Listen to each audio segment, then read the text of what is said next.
Did I?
Gonna record this session so that we can share it with other people in the network afterwards. And yeah, we don't have to go on this too long. I have given folks the ability to rename themselves. So if you'd like to add Duluth or Thunder Bay or Sault Ste. Marie or Houghton or a letter to represent that in front of your name, that's awesome. We can get a sense of where people are joining from. If you'd like to do that, you can rename with those 3 dots in the upper right corner and then click on rename. Yeah, and we sometimes do introductions, but perhaps maybe we'll let Mindy and Summer introduce themselves and share a bit, and then as we discuss, we can do introductions then. And I think you all know me. I'm Rachel. I'm network coordinator here for the Living Labs Network. And how about Mindy? You introduce yourself first, and then Summer, and then go from there. And sure. Hi, everybody. I'm Mindy Granley, Sustainability Officer for the City of Duluth. And I am Summer Stevenson, and I'm the Acting Sustainability Coordinator for the City of Thunder Bay. Awesome. Thanks, ladies. So today we're trying something new with a paired mini meetup where we've invited both folks to share a little bit about what they do and the work that they're working on, and then hoping that we can then have some discussion afterwards on those. So go ahead and be thinking of your questions. You can add them to the chat as we go. But yeah, opening it up for discussion after we hear. So yeah, we didn't really plan which one of you might go first. So let's see, Summer, do you want to go first, and then Mindy after that? Is that okay? Sure. Okay. Awesome. So as I mentioned, I am the Acting Sustainability Coordinator for the City of Thunder Bay with EarthCare Thunder Bay. And EarthCare is a partnership between the city and the community to work on issues of community sustainability, climate adaptation, and greenhouse gas reduction. So it's a pretty pretty broad kind of topics that EarthCare covers. And one of the really cool things about EarthCare is that we really are powered by our working groups. And so we have officially 11 working groups that help us carry out the work that's in our EarthCare sustainability plan. And so this ranges from, energy to climate adaptation to community greening and waste and water. And these working groups are made up of dedicated volunteers, community partners, and businesses. And it's really amazing the work that these groups are able to do. But today, what I'm going to really focus on is one kind of project that I've been working on. Since EarthCare really covers so many different areas, it can be kind of challenging to really focus on, what are some key things that I do in my role. And as an acting sustainability coordinator, I started in January of 2020, and I'm only here until March. So I've really only started to fully learn all of the different elements of my role during this time. And one of the projects that I've been spearheading and leading is the development of our community energy and emissions plan. And so I know I gave a presentation to the Thunder Bay Hub way back in May, which feels like an eternity ago. And so I'll share some slides about the development of this plan and the process that we have been undergoing. Okay, so let me try and find.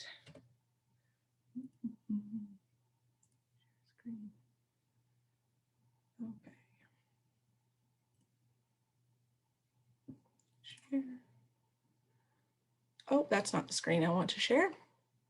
Okay, it's confusing with multiple monitors, I sometimes. Screen 2.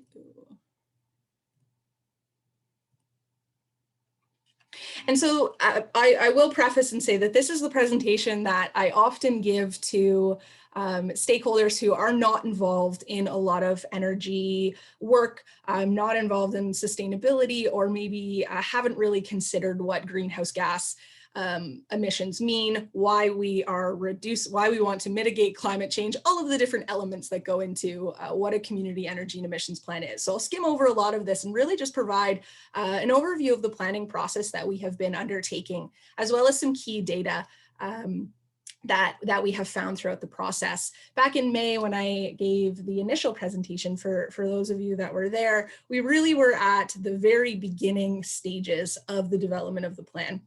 And so a lot of things have changed since that time. And so work on this initiative began in 2019, thanks to funding from the Federation of Canadian Municipalities and the Ministry of Energy, Northern Development and Mines. A municipal energy plan is a comprehensive long-term plan to improve energy efficiency, reduce energy consumption and greenhouse gas emissions, foster green energy solutions, and support economic development. So really what this plan is, it's an analysis of energy use across the entire geographic municipality and identifies opportunities for all sectors within the municipality's borders. So this can get kind of tricky because although the plan is led by the City of Thunder Bay, it is a community-wide plan. And it's really a bottom-up approach to policy development because, the municipality, although we are directly in control of only about 3% of Thunder Bay's emissions, we're indirectly in control of about 50%. So there are a lot of things that the municipality can do to really mitigate climate change. And this plan offers an opportunity to start really renewing our focus on the scope and scale of changes that we need to accomplish some ambitious climate targets. And so why now? So we are currently working with a target of 20% below 2009 levels by 2020. So that's the target that's outlined in the EarthCare Sustainability Plan. It was endorsed by Council in 2014.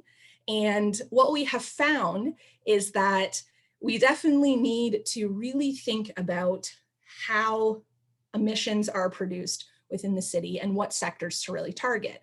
Because since setting these targets, the corporation itself, so the municipal corporation, has reduced emissions by 26% below 2009 levels. So the corporation's done a lot of really great work to improve energy efficiency and reduce emissions. But the same can't be said for the community. We've actually seen a 20% increase in emissions since 2009. So it really represents that we need to start thinking about how to best target some of these areas. In addition to this plan will help us leverage funding opportunities. I'm sure we all have been in that position of, trying to find as much funding as possible to get our initiatives off the ground. And this is one requirement in a lot of funding pools for municipalities, and also to respond to the climate emergency. So we are currently living in a climate emergency, and it is important that we all join together to respond to this. And so this is the city's way of responding to the climate emergency. And so our target, because of the climate emergency, was set at net zero emissions by 2050. So this is in line with the federal government, as well as organizations, governments, countries all around the world. And it's really it's really initiated a lot of interesting conversations in Thunder Bay about what net zero means. Is it even realistic? How do we get there? And it's been really exciting to engage in this process, because not a lot of people really believe that this is something that we can achieve. And when we start looking at kind of the things that are needed to meet this target, people's eyes start popping out of their head. And so it's really an opportunity to present this framework so people can start to grapple with what it means to be in a climate emergency and mitigate our emissions. And one of the key things for developing this plan has been stakeholder engagement. So a stakeholder advisory committee was formed at the onset of the plan in 2019 and has been meeting and providing feedback since that time.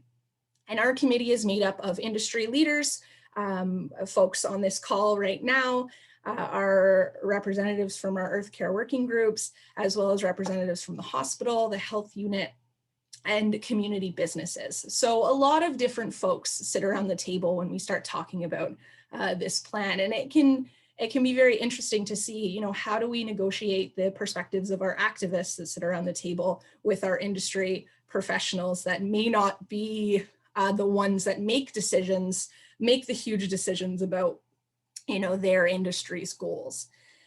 And in addition to this, COVID has really kind of thrown a wrench in how we engage with the public, but we have done 2 online surveys, as well as 2 websites that are maintained with information throughout this process. And so it's really been a back and forth between our stakeholders throughout the development of this plan. Now, every good plan has their baseline, the baseline information. We already know why we're doing this, but if we're talking about net zero, we need to really have a clear understanding about where we are in the city, so that we're not, engaging in work that maybe isn't having the payoff that we think, or spending a lot of money with very little reward in the terms of GHG reductions. And so we conducted a baseline energy study as part of this process. And you can see on your screen here that we can look at energy and emissions by fuel.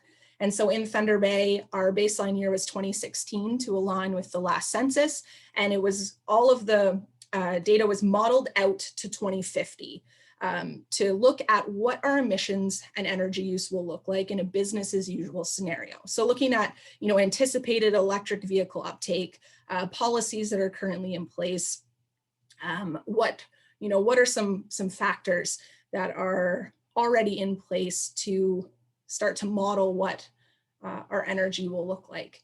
And you can see that not a lot will change by 2050 if we don't do anything. And you can also see in Thunder Bay, we have a very high portion of natural gas use. And so our natural gas use is a huge portion of the energy that we use, a huge fuel source, as well as gasoline and diesel is up here as well. So we have to target these fossil fuels in order to see the emissions reductions. And this can also be looked at by sector. And so this is the kind of method that we've been using to map out these, what we call the low carbon pathway, or the actions. By sector seems to be the kind of the best practices. So instead of looking at, okay, natural gas use across a whole municipality, we'd have to target industry, commercial institutions, as well as residences. So this way, when we look at sector, it can be broken down and we can, create targeted programs for residents in the community to improve energy efficiency in their homes, or look at how we can support industry and, leveraging funds to engage in pilot projects to reduce their natural gas or other fossil fuel use. And so in Thunder Bay, our transportation sector is our largest source of emissions, followed by industry and then residential. And so we know in Thunder Bay, if we want to see emissions reductions, we really need to target our transportation. The car culture that runs through our city, that's going to be one of the biggest things that we have to really address, as well as our residential energy use.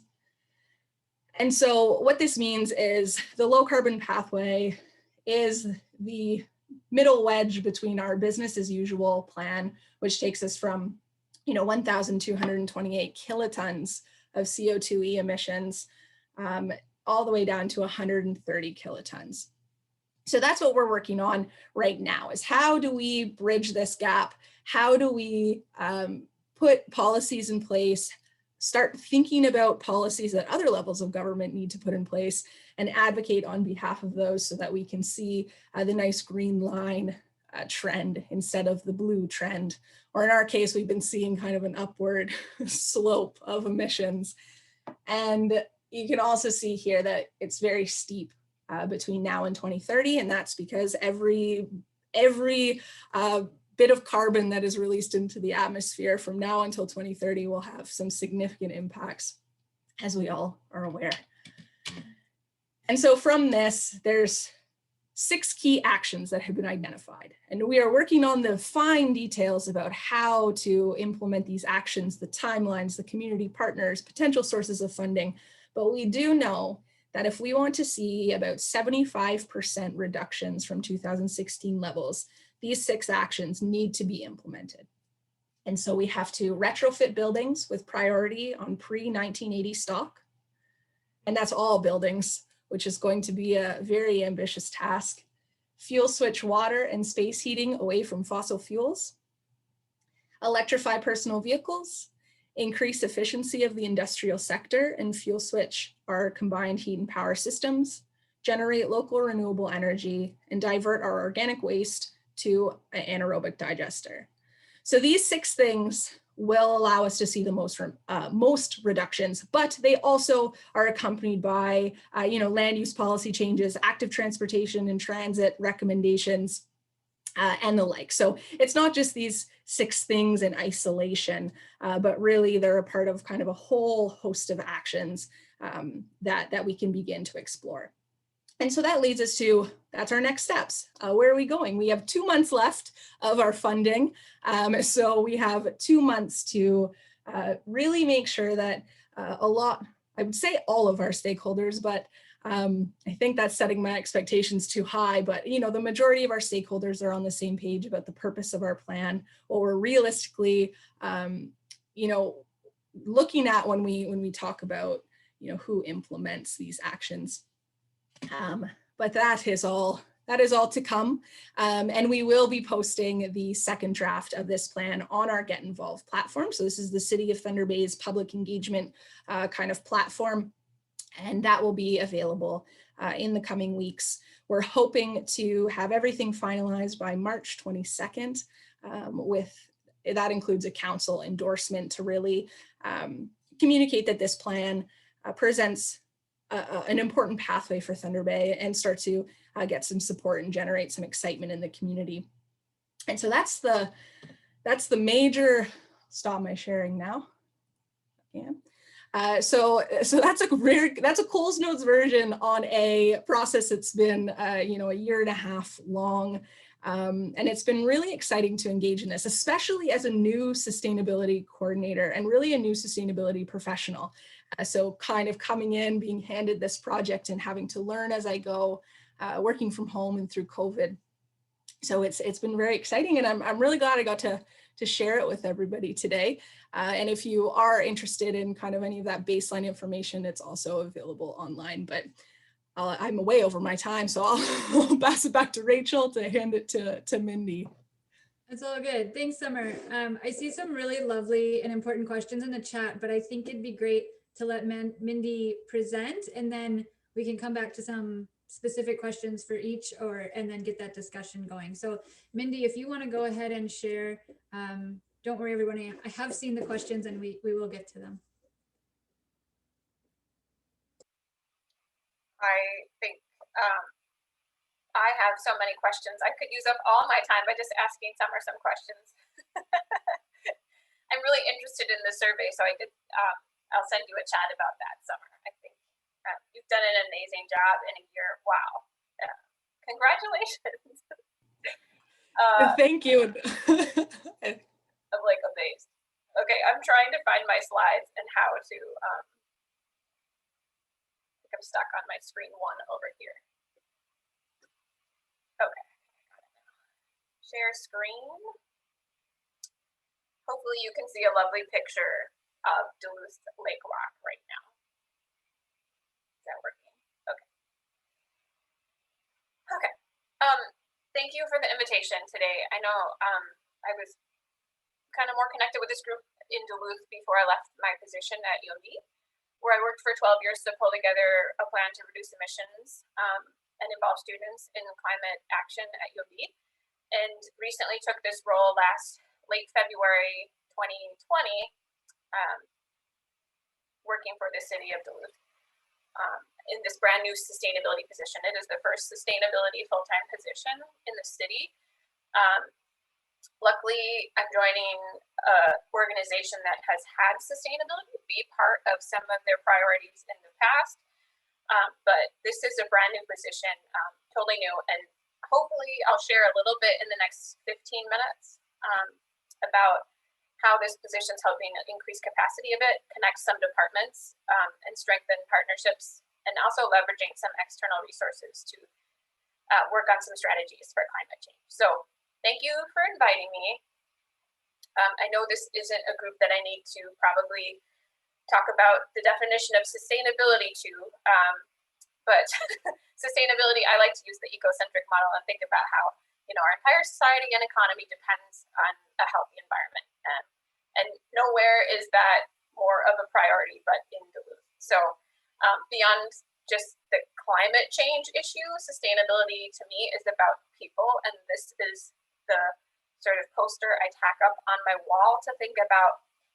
This is what is humanity's final exam, right? And I'm stealing that from a reporter, Andrew Rebkin, who called it that. And I think it's just such a great way to sum it up. But to solve these issues, we need a radical increase in the flow of ideas and support at all scales and across all sectors. In fact, I was recently at a training last summer or 2 summers ago before I took this job of corporate leaders, sustainability leaders. So people that work in sustainability positions at corporate, and they were asked like,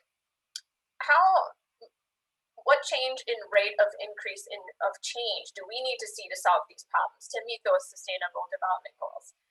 And they overwhelmingly said that either it was double, triple, or quadruple or more a rate of change of implementation to get to that. So I keep that in my mind. We need all sectors to engage. So when I took this job, this is how I see my new job with the city, is that I'm there to first demonstrate that the city is doing our part, that the municipality itself is making responsible decisions around the environment and including equitable solutions in our environmental concerns, that I'm there to measure and communicate, to hold accountable, be transparent about what we're doing. And then I'm also there to initiate change through projects and partnerships and really inspire action, because the city is not going to be able to make this lift all on our own. I really need to sort of reach out to more of the adaptive network around me in order to partner and find solutions to make the city more sustainable. The first year of my job, so I started in late February. Of course, COVID hit in March, and now I've been working from home pretty much since March, which has been difficult, but it also, like summer, it makes you almost less afraid, right? So you you don't have to meet somebody in the hall and have a chat. You can just send them an email, be like, I need this. This is what we're doing. Help me get me this report.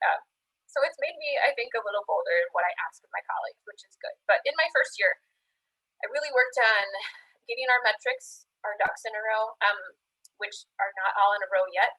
I wish I had those beautiful graphs from the CEE plan from Thunder Bay about the business as usual versus the different scenarios and reductions from sectors. That's something I want to get to.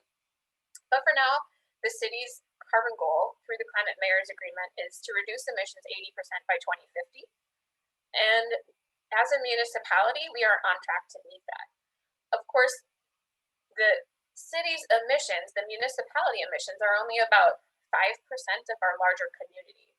So the real impact of the city being part of Climate Mayors is going to be when we make policies and changes that will do that sort of indirect impact on our community to reduce community emissions. That's a larger goal. But we don't have a formal goal set for the entire community, but we want to work on both. Let's see. Worked on some communications. We created a new website just to serve as sort of a portal for people to find information about sustainability and find connections. I liked thinking of it as a portal idea because one full-time person working for the city can't provide all these things, but we can connect to others that are doing work in around energy or water, waste, stormwater, that kind of thing. So I also started an Instagram. If anyone's interested to follow us on Instagram, feel free to look us up, Duluth Sustain. And that's where my hope is to show some of the stories and the people that are working on things and highlight community partners that are doing a great job, etc. And then I've also focused in this first year on capacity building, really getting resources to help me to help fund projects and get some partnerships going. So I included some preliminary data on the right here. I'm not going to focus too much on it because when I got to the city, I realized the city's greenhouse gas inventory information was being tracked in a way that wasn't really meeting the protocol for local governments. So I have a AmeriCorps energy member who's working to get that entered into ClearPath, which is what most communities are using across the US to track their emissions. So this is preliminary. I don't expect the sectors to change a lot. So in terms of what Summer was saying, what the city needs to work on, it most certainly is our buildings, our transportation, and then our utilities, which includes both water treatment and thermal distribution of energy. So those are going to be the big areas that we need to work on. And buildings includes electricity, just yes. Okay, so I mentioned that I worked on capacity building. These are some of the wonderful young people that I get to work with. I applied for an AmeriCorps Vista member, Lily Strelo, accepted that position, so grateful. Caleb Montgomery took a Green Corps position working on waste reduction. And then I have 4 wonderful interns, 2 of which are sort of phasing out, and then 1 more is coming this summer, that have been working on sort of different projects. Some of them are working on communications, research, outreach, and then some are working on more sectors, like Faith is looking at what are the levers for carbon sequestration for the city in the future. So it's been fun. One thing I enjoyed about my past job was really building relationships and helping folks who are young in their careers help build skills. And there's a great passion for sustainability in our university system, in the community college system, and so just like how do we be part of that? So I was grateful to get a team together. So a few things that are coming soon include, that capacity building, applying for grants. The electric vehicle grant from Minnesota Department of Transportation is something we're going for to get 5 new electric vehicles and an electric mower for our parks department. These will be the first electric vehicles within the city fleet. So we're going to go from 0 to hopefully 5 if we get the grant. And then also we're applying for some charging infrastructure through FPCA, and that will be more for community charging, not fleet charging. And working on sustainable buildings policy, you heard Summer already mention how important buildings are. They're really key in our cold climate, all that natural gas use for heating buildings. We often think about energy as electricity, and it's becoming more and more apparent that that thermal side is going to be a really vital thing, especially as our grid is greening. You can't green natural gas, so what else can we do? Working on some utilities and infrastructure grants. Our water plant that serves 100,000 residents does not have backup power right now. It's been identified in several different reports as a key thing for the city to be more resilient in the future to power outages. So applied for a FEMA grant for that. And then I've been working on some large scale solar siting within the city. What are the city lands that we could use that are appropriate for solar? And then working on how do we do those next steps so we can de-risk these sites for larger developments of solar. Also joined a Solarize campaign with Rocky Mountain Institute and working to investigate some low to middle income financing mechanisms for solar. Also some resiliency work with neighborhoods. So those are some things that are in the hopper, applied for, crossing our fingers to get some more funding to do those. One of the things that I'm really grateful for during this first year was the formation of the City Sustainability Advisory Team. So this is a staff team, leadership from all departments across the city that are going to come together, and I'm asking them to help me find the actionable high-level goals for our city on sustainability, getting to more of that community perspective, not just our internal energy plan. Municipal energy plan is there. All it lacks is funds. That's not the exciting part of this job. The exciting part is really to get to community level action. So through this team, I'm hoping to set some goals, find out some things we can work across departments on, get some alignment internally. And I also am excited to say that we're pursuing some technical assistance. Minnesota Coastal Program staff have a GLISA grant for about $20K. And we're thinking we can rewrite that from a 2-day workshop, which was the original application, to do some more targeted technical assistance to this team, to get those graphs like Summer had. What are the sectors we need to work on in our community? What are the actions that the city can take indirectly to affect those emissions in our city? So super excited to have a team. We were scheduled to meet January 6th. And of course, that was the day of the violence at the Capitol, which happened right as the meeting was supposed to start. But it was also the day there was a regional Wi-Fi outage. So pretty much everyone on my leadership team started texting me and calling me and saying, I can't get online. So we ended up having to reschedule it. So our first meeting is actually on Monday. Very exciting start to next week. In terms of sort of the capacity and resources, we do have a resident commission focused on energy. 3 of the 4 sort of bullets or tasks for them were really about helping advise the city on internal greenhouse gas reduction goals. But there's also this 4th bullet, promote community best practices and strategies. So as much as the city needs advice and help and residential voices to do our own work in-house with the municipality, we also need to be working with the community. So I'm trying to sort of gear that team to be like, okay, what are the things you want to advise the city on? But let's start working more on the community conversation about where we need to go for energy. So this team is an asset that we can work with. And recently they've advised us to adopt more stringent sustainable building standards within the city. So we're pursuing that as an action right away. This slide is sort of a hodgepodge of logos and resources and people who all have influence in our community. I know I'm leaving out a ton of people, but just bear with me. The city is this hierarchical organization, right? We're designed to keep things moving steady, keep them going, structure, routine, executing tasks and actions and services for the community. So they're very focused on what we're doing already. But we also, I need to plug into this more adaptive network in our area. Folks who are more able to cross boundaries, be dynamic, that value sort of applied learning and pilot projects, who are nimble. So things like businesses or NGOs, community-based organizations, university groups, and residents. And the Duluth City residents are not waiting for the city to take community-wide climate action. They are just getting together and making their own plan for what our community needs to do, which is amazing. So some of the work that I think that Summer is headed to do with the advisory boards and the surveys. Some of that work through a powerful Duluth Climate and Energy Network has been done for the city. They've come together as residents. They said, this is our plan for climate action. And in that, they've identified things that the city can do as well. Of course, the city staff, we need to have our actions. We need to respond to the citizens' climate action plan and work on our things.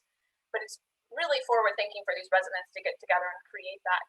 It's basically a focus group that can inform the work of our city sustainability advisory team. So I can't say it enough that we need these adaptive networks, and they are so important. My position is supposed to be a liaison to the community and this community work. I've been giving talks and meeting with people for a year, pretty much straight. And so I've been trying to make these connections and start these relationships, but there's a long way to go with this. And we need to find that that table like Summer has, where you can get folks to sit down from these different sectors and start working the problem. So there's a lot of work to do, but super grateful to have all these resources in the Duluth area. So one just small example to end with is the Rocky Mountain Institute Solarize campaign. Through joining that, we learned about the solar bulk buy campaign, which our office has been trying to promote. But it's just one example of showing that, you know, there's not one sector or department that can do this work. This is a great showing of a partnership of several different organizations working together to help bring down the cost of solar for residents. And through it, I've met people at One Roof. We've talked about finance mechanisms. You know, there's folks on staff at Minnesota Interfaith Power and Light that have been long-term solar resources for informing my work both at UMD and now at the city. So there's great people out there to work with, and there's no shortage of them. So I definitely tend to tap our adaptive networks.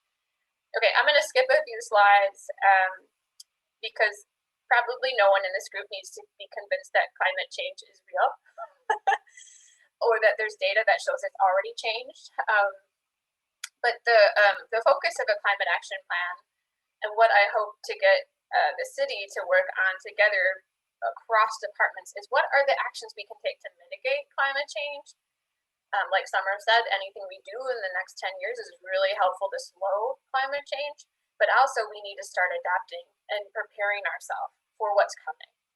So hopefully we can do both in this climate action plan. And you know, usually you start with background on what the potential impacts are. You do a vulnerability assessment, which has already been done for Duluth. You kind of inventory your greenhouse gas emissions, which we have sort of, but we're working to update. And then you list your goals. Well, we have a goal for the city already, 80% reduction by 2050. And then you start working on emission reduction strategies, adaptation strategies, and get an implementation plan together. So kind of on the second row at the bottom here, like striving towards this implementation program. A climate action plan that I would like to create is not something that's like, well, in the next, what we're going to do in 2045 is this. I want to know what are the things we can do in the next 5 or 6 years to get us on the right trajectory to be able to make,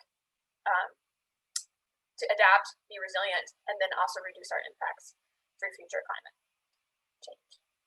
And there's lots of guiding documents that we can use. I mentioned a few of them before: Duluth Citizens Climate Action Plan, our vulnerability study, this multi-hazard mitigation plan for the city that lists climate change as a threat. And then the fact that our public health in Duluth, there are disparities between neighborhoods. And how does equity play into this? And how does equity really play into all of our strategies? I don't know exactly what will come out of our climate action work plan, but I expect to see things like this, very similar to Summer's list as well. And the nice thing about all of these actions is, sure, they're great for climate action, but they also have a lot of co-benefits. And so emphasizing those wherever we can will be important.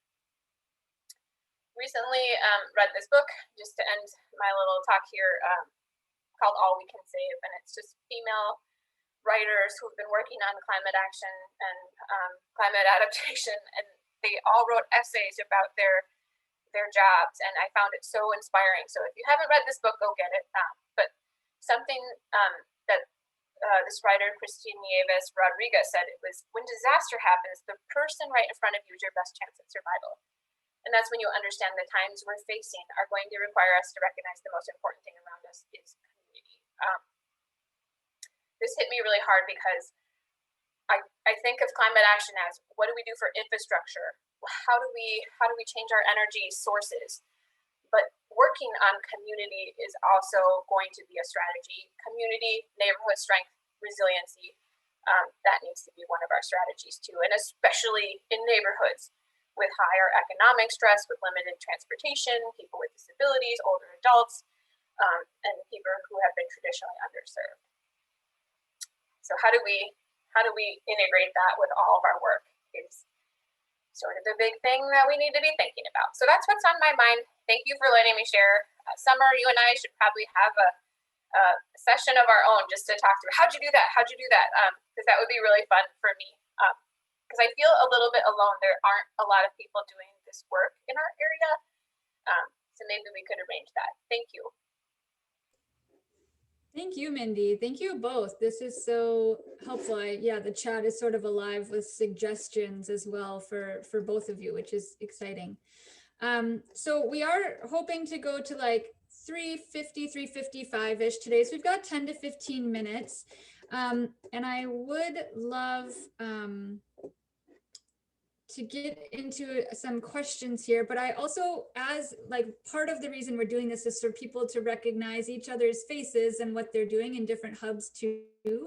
So I was wondering if I just said your names really quick and you can be ready to unmute and tell us your name, what hub you're affiliated with, and like your job title, something just super brief, super brief. So we know Mindy, we know Summer, you know me. Jacob, you're next. All right. My name is Jacob Porter, and I am the Climate Adaptation Coordinator with EarthCare Thunder Bay, City of Thunder Bay. And should Awesome. you nominating the next person, or are you going to? I'll just do it. I'll go faster. Erica. Hi, everyone. My name is Erica Vai, and I'm a geosciences research scientist at the Great Lakes Research Center at Michigan Tech in Houghton. David. David Abaz with Regional Sustainable Development Partnerships out of Duluth. And I live and grow food off the grid. Randy. You're muted. No, my name is Randy Hansen, and I am at Lake Superior College and am one of the coordinators of the Duluth Hub, and have been involved in regional food systems development for the last 15 years or so. And yeah, and have known Mindy for many years in working with her for a decade at UMD. Awesome. Courtney. I'm Courtney Strutt. Many different hats, but I work with Charles and Lindsay at the university. I'm a graduate student, and I also am affiliated with EarthCare. I'm the chair of the Climate Adaptation Working Group, which is what brought me here today. Lindsay. Hi, everyone. I'm a professor at Health Sciences at Lakehead. I do a lot of work around climate change, engagement, and action. And that's it. And this is Owen. He loves to look at himself. That's why I often put the video on for him to see. Whoops. Awesome. Julie, if you're easily able to unmute there. Hi, Julie Allen with the Lake Superior Sustainable Farming Association, and my baby Amariah. Awesome. Thank you. Joseph. Hello, friends. I'm Joseph Bauer-Kemper from Duluth. I work at UMD in the Department of American Indian Studies. Thanks. Charles. Hi, Charles Levko, up here in Thunder Bay, North Lake Superior. And I'm a professor in Department of Health Sciences. My research is focused on equitable, sustainable food systems. Thank you. Brian. I'm at Lakehead University as well in the Faculty of Natural Resources Management. And Naren. Hi everyone, I'm Naren. I'm at Boating here in Sault Ste. Marie at Algoma University, and I'm a faculty member focused on geography and land stewardship and food. Awesome. Okay, so I did want to pop back to some questions that we saw in the chat. We answered them about Summer's role being paid. Randy asked if there are other cities in Canada that you are modeling strategies after or could model strategies in progress after. Yeah, so the Municipal Energy Plan program is the program itself that's funded by the province of Ontario has supported these types of plans across the whole province. And so we have been looking at Sudbury, Ontario's plan very closely because Sudbury has a very similar kind of community makeup, high industry. We've also used the Sault Ste. Marie plan as reference as well. Thankfully, we don't have to tackle quite as much industry emissions when it comes to the Sioux, but we are really lucky that this type of planning exercise, we're not the first ones, and we're building on a lot of really great work that's been done across the province and the country. Can I ask how you compiled so much amazing data in such a short time? So with our funding, we were able to hire a consulting firm. So Sustainability Solutions Group, they are a very well-known consulting firm that has worked on plans like this across the country. And they are also very prevalent in Europe right now too, working on all their ambitious targets. So they really supported us through the process. Data collection, it took a lot of time. So it started September 2019, and I think we wrapped up our final kind of pieces in May 2020. But it's been very helpful to have consultants, and I know that we're very lucky. Mm-hmm.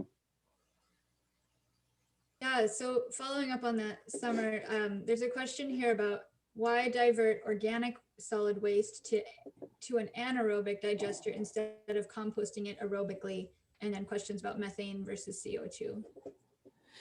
So with anaerobic digestion, we can combine it with gas capture, and then you create our own renewable natural gas for the community. So our landfill is already equipped with I don't know the exact number of wells, but right now we don't have an anaerobic digester at our landfill, just wells that capture the gas, but all the infrastructure is there and it's used to power homes in Thunder Bay. And we're looking to see how we can expand that. So right now our wastewater treatment plant also uses anaerobic digestion, but they do the flare-offs and convert that methane to CO2. Great, thank you. I think the questions that were in the chat have been answered either in the chat or here. So I'm just going to open it up to discussion if anyone wants to unmute and ask, Mindy or Summer. I have a question for Mindy. So Mindy, you've had such great experience in the science world before UMD, and then sort of with, I guess you could call citizen or student action and education before you came to the city. What's been the biggest sort of surprise and challenge that you've found? I mean, besides COVID, probably. Sure. I guess it's just the lack of capacity and the feeling that there was a lot that people want to do, and then there's never time to get to it because they're just tunneling, through the work that they have to do that's required. And so when Summer said, hiring a consultant, like I feel like external resources is something we're going to have to bring in just to do some of that lift. I think the city sustainability advisory team could be the group where we hire a facilitator to come in and help us come up with these solutions and figure out like who's doing what.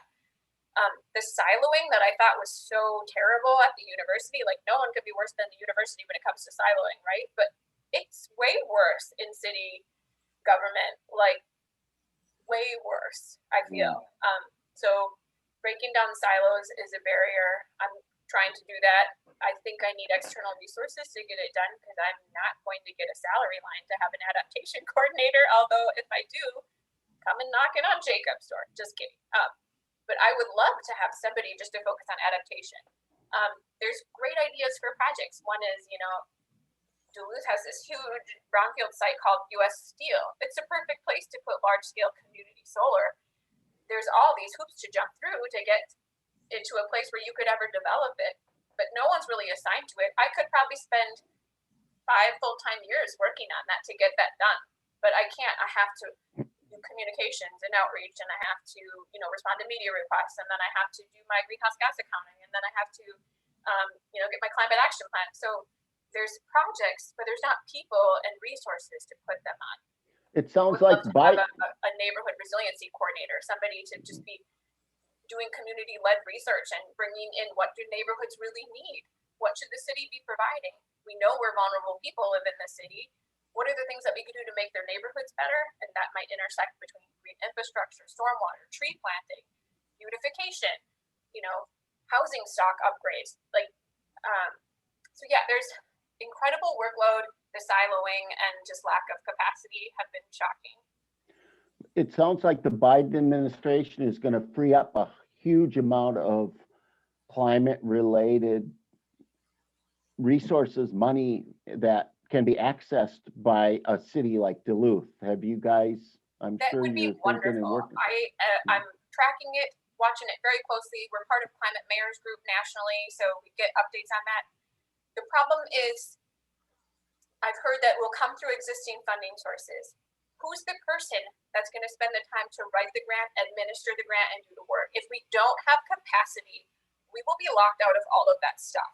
I don't know what the answer is yet, but I want to solve that. And I don't know if it's partnerships, if this adaptation network that we have, if, you know, some relationship in the community can help. But sure, cities will have access to funding, but can we apply, manage, implement? I'm worried. Charles, go ahead. I see your hand up. Yeah, I want to ask a question that could be a much bigger conversation, but I'm just interested in maybe for Mindy and Summer, just your initial thoughts on it. You know, recognizing, as you know, you both kind of said directly and indirectly, that like this issue is not one that we like. It is. We are in a time of crisis at some level. I mean, this is a big issue, and you know, cities are notorious for kind of moving far too slow. Mindy, you've just articulated a lot of the, like some of the reasons for that. But I wonder, like, you know, recognizing the nature of the Lake Superior Living Labs network, that we're kind of trying to bring together, you know, like municipalities, communities, indigenous nations, tribal authorities, you know, academics, civil society. Like, what do you see in your positions? Like, what do you see as a way that some of like we could, like a group like this, or a group like a diversity of folks from different sectors could contribute, could support this, either whether that's pushing it farther, pushing it harder, or you know, even helping with some of those capacity issues? Like, and you both have been on multiple different, you're coming not just from cities, so I'm also interested in your perspective of where you see, you know, diverse people from different places contributing. Yeah, and so for our kind of certain situation with the, you know, the community energy and emissions plan, one of the biggest things is the networking and the kind of discussion around energy literacy. So moving beyond, like, climate education is extremely important, and that's going to play a huge role, but moving from, you know, framing and putting education initiatives that are really focused on climate change to, when we think about greenhouse gas reduction, transitioning to energy literacy and being able to have a broad enough reach in the community so that we can start reaching the hearts then minds of the community, as so many science communicators like to say, because a lot of the issue is that even in our stakeholder committee, who it's a group of people who are extremely passionate about climate change and climate change solutions, there's still there's a disconnect between, you know, the energy that we use and how the two relate. And so that's something that I think we really need to put our heads together at EarthCare and think about, how are we going to raise awareness in the community and start to integrate this into our regular communications? Because as Mindy was saying, it's the capacity issue one thing is with EarthCare is we're very lucky to have working groups and all of these different networks, but that also takes a lot of, you know, time kind of management, all of the different action items, who's responsible for that. And so at a certain level, that on the ground work that I don't necessarily, you know, have a lot of capacity for, that's what would be very helpful. And also, you know, support from city council and hearing from the community and mobilizing the community is what would be kind of the what I think would be very impactful. I agree with all of that. The fact that Duluth Climate and Energy Network got together and created a citizen-led climate action plan is pretty amazing. Some of that work I think takes place already. The fact that we have Sea Grant and, you know, colleges and universities and tribal colleges all working on literacy and outreach around these issues, absolutely wonderful. I think, you know, once in a while, just getting support from individuals, residents that say, hey, I'm glad my city's working on this. I don't think, you know, our leadership, our city council, our mayor, I don't think they get emails that say, hey, thanks for working on this. Like, they don't get those types of emails. One of those once in a while would be really welcome. But more than that, I think it's that cross-sector collaboration that it's like we need the business community to say, yep, we have to address this. We need to do this. And get just beyond the choir of the same people that are always talking about climate change. Like, this is all of us. This is all of our work. When my public works director will say, yeah, the increase in freeze blast cycles is killing us. This is hurting our infrastructure. If he was able to say that and have data to back that up, that could be super powerful. It's where the message is coming from that I think people need to hear it from multiple sectors and over and over and over again, so that it's not just like, well, it's just the activist community that cares about this. No, we should all care about this. This is our community. MnDOT should care about this. Our, you know, infrastructure people should care about this. Realtors should care about this. Yeah, so I think that you kind of covered that, Summer. Yeah, thanks. Mindy, real quick, what's the support like within city councilors for climate action in Duluth? I don't think I can speak to them or their opinion because like I'm still pretty new. I don't know everybody real well, but when councilors have come to me to ask me, what do you think about this climate resolution? How should we work on this? What are you trying to do and how could this help you? The fact that they're asking those questions to me shows that they do support action and they're trying to think about what are the ways we do this, because a council resolution won't free up a bunch of resources for Mindy to hire a climate adaptation person or a neighborhood resiliency person or to hire a consultant to make our sector graphs that we need. So we need the wedge diagram, right? Everybody's got to have their wedge diagram. A resolution doesn't open those resources up. So I think they're trying to approach that practically and reaching out to me. So that shows that there's some interest, but I certainly can't speak to whether they support one thing or another. They speak for themselves. Yes, yeah. Well, thanks so much. And I realize we're a little past our time here and you might have a meeting in 2 minutes. So thank you everybody for coming. Big round of applause to Mindy and Summer for sharing with us. And we hope to see you. Our next session will be with Julie and Randy and who were here, and David, looking a little bit more at an egg focus on February 23rd. So thanks so much and have a great weekend. Thank you. Thanks everyone. Thanks both. Thanks everyone.